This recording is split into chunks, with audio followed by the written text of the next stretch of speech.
Hi guys, Freddy here. Welcome back to another retro RPG.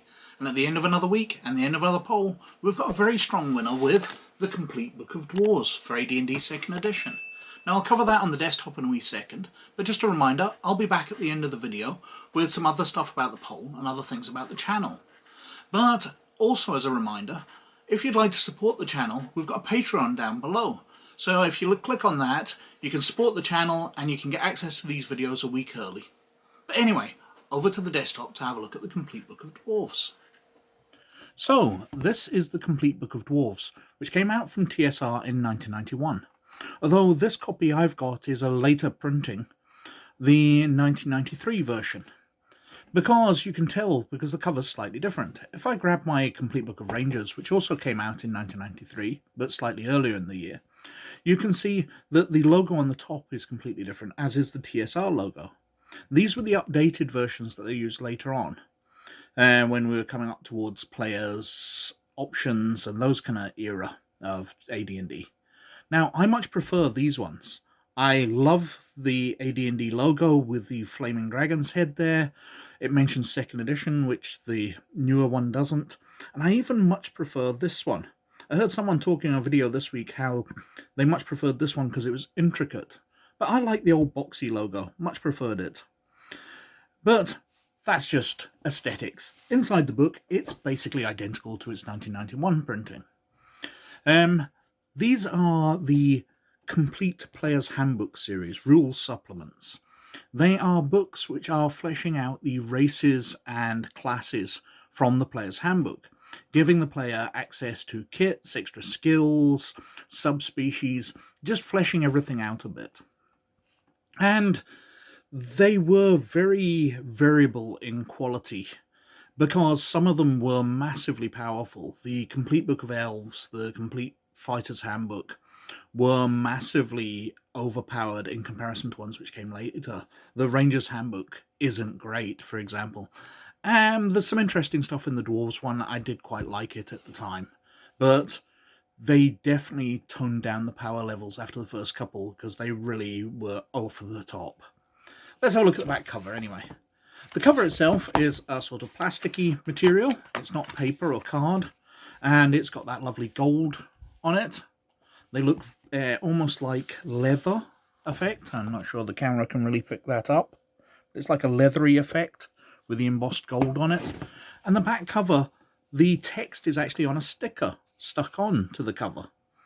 There's a slightly raised edge here, which seems a little odd that they wouldn't just print it on somehow, but I guess printing, the production system didn't allow them just to put ordinary text on. Anyway, Complete Book of Dwarves. Battle axes and beards. Good companions when travelling underground. Handy with tools. If that was your view of dwarves, you need the Complete Book of Dwarves.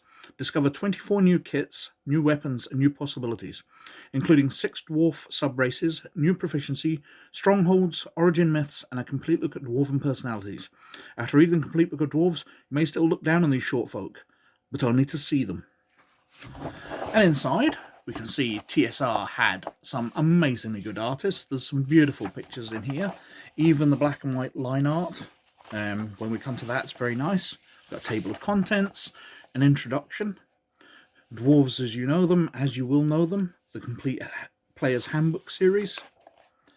And then we're on to the creation of dwarves. And as I said, even the black and white line art is absolutely beautiful. Very nice. Larry Elmore there. You can't ask for a better artist. He is absolutely fantastic. Perhaps one of the most iconic Dungeons & Dragons artists of all time. So we've got a sort of creation myth here, talking about how the dwarves have their own creation myth on how the world was created and how their species was created. To them, what is the world? Because obviously they come from underground, so caves is most of their world. It also has some interesting study here on what are the celestial lamps, because when dwarves emerge onto the surface, they see the stars above, and they have no concept of what that could possibly be except lamps in the distance. So they have their own myths about that. We've got the dwarven gods and the dwarven afterlife. And then we're on to the subraces. Now this is just a description section. The stats will come later. We've got hill dwarves, mountain dwarves, the common ones we've seen before. The Deep Dwarves. The Sundered Dwarves, a type of dwarf who are on the surface, so have lost a lot of their culture. The Duergar, the Grey Dwarves, or basically the Evil Dwarves. The Gully Dwarves, the most degenerate of all the dwarf races. Lacking any racial pride, they make virtues of cowardice, filth, witlessness, and dirty tricks. Then we're on to a section on your life as a dwarf. So, what's it like coming from a dwarf clan? Clans and guilds, new clans, clans and society. Just talking about life within dwarven culture. How they've got loyalties in their worldview, their love of stability. Because they want everything to last for a long time. Their dwarven crafts, their view of humour, wealth, crafts, individualism, their attitudes towards other races, their isolationism, how dwarves like to keep to themselves. But we go through their hearths and families. So marriage, life cycle of the dwarves, apprenticeship, when they get married, their adult life, what they eat, what they wear, and their music and singing. So going into all areas of dwarven culture. We've got a section on character creation, so creating dwarf characters, selecting class or multi-classes, your ability scores, your subraces. And then we're going into the details about the subraces. So what adjustments they get. So what languages, infravision, life expectancy, racial enmities, ability score modifiers are -1 to charisma, +1 to constitution. Your mountain dwarves, -1 to charisma, +1 to constitution. Do they get anything different? They're basically the same. They live slightly longer. Got deep dwarves, -2 to charisma, +2 to constitution. The Duergar, -2 to charisma, +1 to constitution. So they're even less charismatic, but they get nothing really for it. I believe they get infravision. Yep, they get longer range infravision. The sundered dwarves, who get a +1 to constitution and strength. They get the most bonuses for the disadvantage. Lovely artwork cover of second of the Drist books. I'm trying to think what it was called. Streams of Silver. That's it. With Bruno Battlehammer there, Wulfgar, Regis, and Drizzt himself. Then we're on to the Gully Dwarves. -2 to charisma, +1 to strength to dexterity. Very different from the other dwarves. Got ability store modifiers, magical malfunctions, underground detection abilities. Their combat bonuses, character class maximum levels, exceeding level limits, movement rates and encumbrance, subracial thieving skill adjustments. All the different types of dwarves get bonuses and penalties to different types of thieving skills. The different lifespans, heights and weights, appearances of them. And then we're on to proficiencies. So general proficiencies which are useful to dwarves, but also going a bit more into detail on how these affect them. So armourer, direction sense, dwarf runes, fungi recognition, gem cutting, local dwarf history. Just lots of skills and abilities fleshing out dwarf characters. Then we're on to the Dwarf Kits. These are add-ons for your character class. So not only are you a fighter, you can be a fighter animal master or a fighter axe for hire. These just add a few extra perks to your character, stylizing them and giving them customization, allowing you to customize your characters. That's the word I was groping for. So we've got Hearthguards, Battle Ragers, which are dwarven berserkers basically, the Highborn, Outcasts, Rapid Response Riders, Sharpshooters, and then we're on to the Priest Kits, different types of them, Pariahs, Patricians, Ritual Priests, Warrior Priests, Thief Kits, so you can be a Diplomat or an Entertainer, or a Pest Controller, Warrior Thieves, so Ghetto Fighters, Vermin Slayers, Traders, Wayfinders, just fleshing out them in a more dwarven way. Role-playing and personalities, so going through what kind of personalities they have. So basic dwarf personality, and then particular types. So the decadent, the glory seeker, someone who hopes to become famous by performing heroic deeds. The grumbler loves being unhappy. Nothing satisfies him. Hoarders, optimists, paragons. The paragon takes racial pride to the extreme. The phobic, the pragmatist, the statesman. And then we're on to a section about mining, because of course dwarves are the famous mining race. Although other species live underground, it's dwarves which do the big mines for gold and treasure.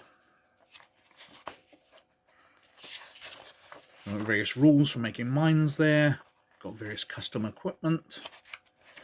Two-handed battle axes, elbow and knee spikes, chain flails, different war machines that the dwarves can build. Ballistas, orc mashers. Then we're on to designing dwarf strongholds. So randomly generating its name. What subraces are within it? Which dominant subrace? Stronghold alignment. The age of the stronghold. Just lots of random things, or of course the games master can choose if they wanted to make up one specific. What government it's got, its attitude, what resources are available to it, its relationship to other player character races, war and peace with other races, what types of war, what militia it has, what special forces it's got, and then it's got sample ones here. So the stronghold of Bazagrak. Then we've got stuff about designing dwarf campaigns. So if you wanted to have a particularly dwarf campaign, just using one species. So wars and conflicts where dwarves are fighting dwarves, or dwarves are fighting evil, at war with the humans and elves. Fighting against dragons, because dragons love gold, and dwarves mine it, so they are natural prey to dragons. An all-dwarf party, outcast party, single-class party, vendetta party, the Wide World campaign, Deep Earth campaign, just lots of options within. Again, lovely artwork. That one by Brom. We've got suggestions on how to make new kits. We've got the Stronghold design sheet, character kit design sheet, and then we've got a Dwarf Warrior PC record sheet, a Priest record sheet, a Thief record sheet, and the back of all of them. So that was the Complete Book of Dwarves, and that came massively ahead of everything else on 36% of the vote. In second position was the World of Warhammer book on only 23%, showing how popular Dungeons & Dragons is ahead of everything else, even to this day, with the millions of different role-playing games which are out there. But it was way ahead of everything. The Chromebook 3 got only 21%, Cold Hands Dark Hearts only got 13%, and Dwarf Stone and Steel for Warhammer Fantasy Roleplay only got 8% of the vote. Tiny amount compared to it.